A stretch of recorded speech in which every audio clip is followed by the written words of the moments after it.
Hello mga kabsat. Update po tayo sa alaga nating isda. May mga bago tayong isda ngayon. Yan po siya. Bali kalaya din po siya ng mga glowfish natin, pero mas nakaka ano yung ano niya, itsura niya. Nakakatawag pansin ba? Ang ganda ng mga itsura nila. Yan po sila oh. Ayo ba?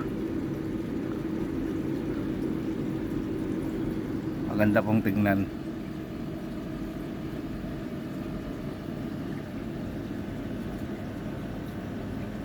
At dito naman po, medyo nadagdagan na rin po yung mga gapi natin.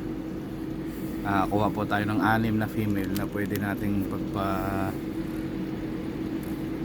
simula sa mga breeding natin. Ayan po. Marami po tayong female na gapi ngayon, tsaka mga male na gapi. Pwede nating pang breeding to, pamparami.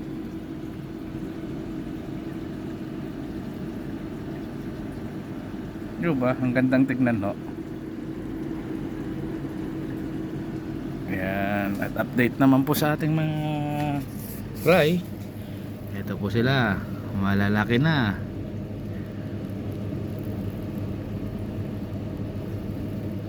Ayan na po.